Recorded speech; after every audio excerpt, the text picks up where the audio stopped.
Hello friends, welcome to my YouTube channel super power study class IIT। इसमें स्वागत है दोस्तों आप सभी स्टूडेंट का। दोस्तों इस वीडियो में मैं आपको डिस्कशन करवाऊंगा क्वेश्चन नंबर 25 और क्वेश्चन नंबर 26। क्वेश्चन नंबर 25 है संलग्न चित्र में बिंदु ए और बी के बीच तुल्य प्रतिरोध ज्ञात कीजिए। क्वेश्चन नंबर 26 है संलग्न चित्र में ए और तथा डी के बीच तुल्य प्रतिरोध ज्ञात कीजिए। ए बिंदु यहाँ, बी बिंदु यहाँ पर है दोस्तों, और इसमें ए बिंदु यहाँ है और डी बिंदु यहाँ पर है। तो पॉइंट बहुत इंपॉर्टेंट है, किन के बीच हमसे पूछा गया है। तो ये क्वेश्चन नंबर 25 हल करते हैं। 4 ऑप्शन दिए गए हैं। पहला ऑप्शन है 6 ओम और दूसरा ऑप्शन है 3 ओम, सी नंबर है 4 ओम, डी नंबर है 8 ओम। और ये दोस्तों बहुत इंपॉर्टेंट क्वेश्चन है, उत्तर प्रदेश 2005 और 4 में आया हुआ है, और ये भी क्वेश्चन 2007 में दोस्तों आया हुआ है। यहाँ पर ध्यान दीजिए। चलिए दोस्तों क्वेश्चन को स्टार्ट करते हैं।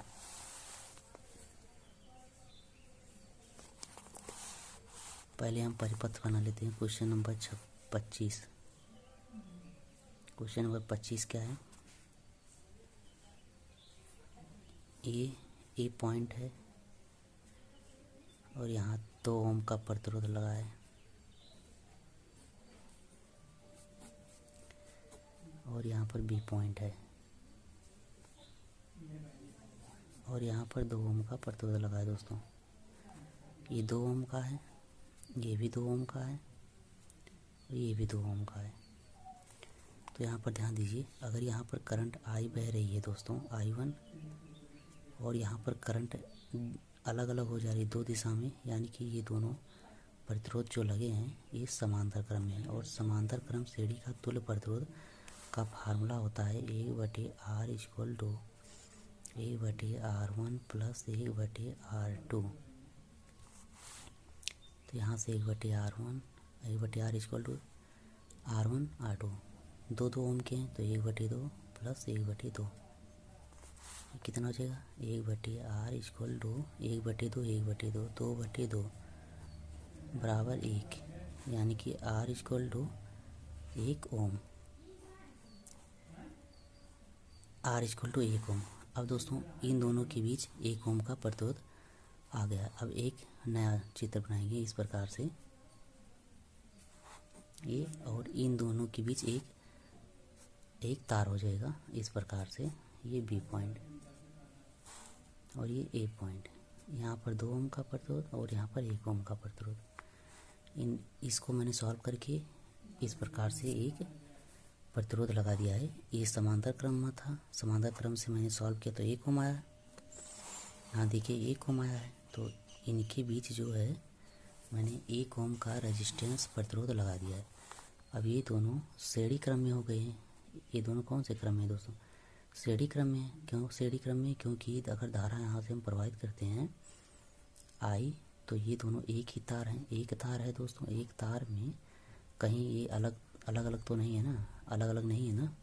तो ये दोनों क्या है? श्रेणी क्रम है। श्रेणी क्रम का फार्मूला होता है R = R1 + R2।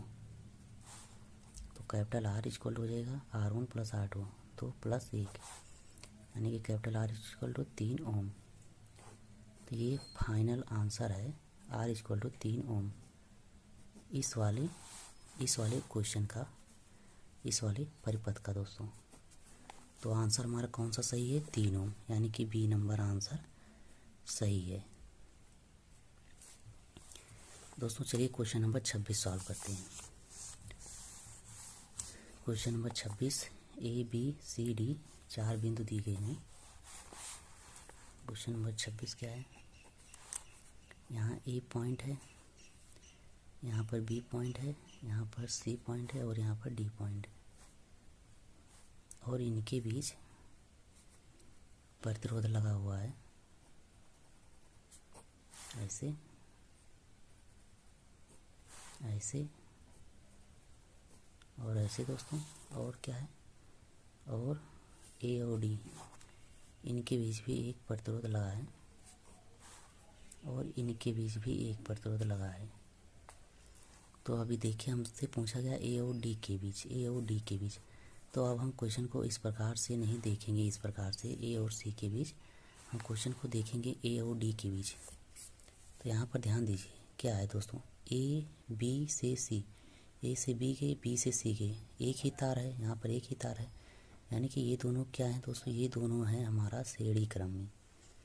ए से बी, बी से सी गए, यानी कि दोनों श्रेणी क्रम में। अब ध्यान दीजिए, अब ये दोनों जब श्रेणी क्रम में तो इनके बीच जो तुल्य प्रतिरोध हो जाएगा, और प्रतिरोध कितना है दोस्तों, 3 ओम है, 3 ओम है, 3 ओम है, 3 ओम है, और ये बीच में 6 ओम है, यानी कि ये 6 ओम का प्रतिरोध है, ये 3 ओम का प्रतिरोध है, ये भी 3 ओम का प्रतिरोध है, ये भी 3 ओम का प्रतिरोध है, ये भी 3 ओम का प्रतिरोध है। अब ध्यान दीजिए, ए से बी गए, बी से सी गए, यानी कि ये दोनों श्रेणी क्रम में, तो ए पॉइंट यहाँ हो गया, और मैंने जो है एक पॉइंट ऐसे निकाला और इनके बीच तुल्य प्रतिरोध लगा दिया इस प्रकार से, और यहाँ सी पॉइंट है, और एक प्रतिरोध यहाँ से निकाला, यहाँ लगा दिया, जो ये 6 ओम का है। ये 3 कितना हो जाएगा दोस्तों, 6 ओम ये भी हो जाएगा। और दोस्तों एक पॉइंट ऐसे है, प्रतिरोध लगा है, यहाँ पर ध्यान दीजिए,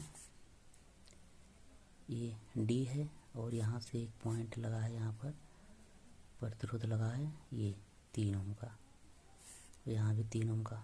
अब ध्यान दीजिए, ए और डी के बीच हमको निकालना है। अब ध्यान दीजिए, ए और सी के बीच पहले सॉल्व कर लेते हैं। ए से सी जाने पर 2 रास्ते हैं दोस्तों, एक इधर से, एक इधर से, यानी कि ये दोनों कौन से क्रम में हो गए, ये दोनों हो गए समांतर क्रम में। और समांतर क्रम के तुल्य प्रतिरोध का फार्मूला होता है 1/r = 1/r1 + 1/r2। ठीक दोस्तों, तो 1/r = हो जाएगा 1/6 + 1/6, यानी कि 1/6, 1/6, 1/r = ये 2/6 हो जाएगा, तो 2 यहाँ 6 है दोस्तों, 2×3 6, यानी कि 1/r = 1/3, 3, तो r = कितना हो जाएगा 3, r = 3 ओम। तो अब इन दोनों को हटा करके हम इनके बीच एक तार जोड़ेंगे, एक तार जोड़ेंगे। और हम ए और डी, अब ए और ए को यहाँ लिखते हैं, डी को यहाँ लिखते हैं, ताकि हमको साफ साफ क्लियर हो जाए। ए और डी के बीच 3 ओम का प्रतिरोध लगा है, और ए और सी पॉइंट को यहाँ लिखते हैं। अब ध्यान दीजिए यहाँ पर, अब ये जो सी पॉइंट है, ए से सी, इन दोनों के बीच तुल्य प्रतिरोध कितना आया है, 3 ओम आया है, यानी कि ये 3 ओम। अब डी और सी के बीच भी तो एक प्रतिरोध लगा है दोस्तों, 3 ओम का। अब हमसे ए और डी के बीच पूछा गया है, यानी कि अगर हम करंट दोस्तों यहाँ से भेजते हैं तो ये देखो 2 पार्ट भी डिवाइड हो रहा है। अब पहले यहाँ पर आप देखिए दोस्तों, ए से सी गए, फिर सी से डी गए। अब ये दोनों तो फिर वैसे दोस्तों, ए से सी से डी, एक ही तार है, एक ही तार है, और 2 प्रतिरोध लगे हैं, यानी कि ये दोनों किस में होंगे, श्रेणी क्रम में। और श्रेणी क्रम में फिर 3 दोनों 6 ओम हो जाएंगे, यानी कि ए पॉइंट और ये डी पॉइंट, और यहाँ से एक तार लेते हैं, यहाँ एक तार, ऐसे इस प्रकार से ये वाला लास्ट डायग्राम है दोस्तों। ये 3 6 ओम हो जाएगा, और ये 3 ओम। अब देखिए दोस्तों, ये अब ये ए और डी के बीच 2 तार हो गया, एक पार्ट यहाँ, एक पार्ट यहाँ, यानी कि अब ये दोनों किस क्रम में हो गए, समांतर क्रम में हो गए। और समांतर क्रम में हो गए तो अब जो तुल्य प्रतिरोध होगा R = 1/6 + 1/3, यहाँ 2 से गुणा करवाएंगे एलसीएम बराबर करने के लिए, और ये हमारा लास्ट आंसर है दोस्तों क्वेश्चन का। 1/6 एलसीएम हो जाएगा, और यहाँ +2, यानी कि आंसर है हमारा 3/6। 3 से काट देना है 2। तो R यहाँ 1/r = होता है दोस्तों, ध्यान रखना, 1/r = 1/2। कितना आया हमारा, 1/r = 1/2। तो यहाँ से R = क्या हो जाएगा, 2 ओम। तो ये क्वेश्चन आपको समझ में आ गया होगा। इसका क्या आंसर आया है, 1/r = 2 ओम। तो इसका कौन सा ऑप्शन सही है दोस्तों, 2 ओम, यानी कि इसका डी ऑप्शन सही है। तो ये क्वेश्चन आपको समझ में आ गया होगा। एक बार क्वेश्चन को देख लीजिए सभी स्टूडेंट, क्वेश्चन नंबर देख लीजिए आराम से। ये क्वेश्चन नंबर 25 है, जिसका दोस्तों आंसर है 3 ओम। ये वाला फाइनल आंसर है 3 ओम। और ये क्वेश्चन नंबर 26 है, क्वेश्चन नंबर 26 है, और इसका जो है फाइनल आंसर है दोस्तों 2 ओम। ये इसका फाइनल आंसर है 2 ओम। तो ये क्वेश्चन दोनों आपको समझ में आ गया होगा, बहुत इम्पोर्टेंट क्वेश्चन था दोस्तों। तो इसका मैं आपको आंसर भी दिखा दूं, क्वेश्चन नंबर 25 और क्वेश्चन नंबर 26। क्वेश्चन नंबर 25 का आंसर है बी 3 ओम, और क्वेश्चन नंबर 26 का आंसर क्या है दोस्तों? क्वेश्चन नंबर 26 का आंसर यहाँ पर देख सकते हो डी नंबर है। क्या है यहाँ पर देख सकते हो आप सभी student, D number question number 26 का आंसर है। तो आई होप सभी स्टूडेंट को समझ में आ गया होगा। ये बहुत इंपॉर्टेंट क्वेश्चन था जो मैंने आपको करवाया। थैंक यू दोस्तों। वीडियो अच्छा लगा हो तो दोस्तों प्लीज़ सब्सक्राइब, लाइक, शेयर जरूर से जरूर कीजिएगा। थैंक यू फॉर वॉचिंग दोस्तों, धन्यवाद।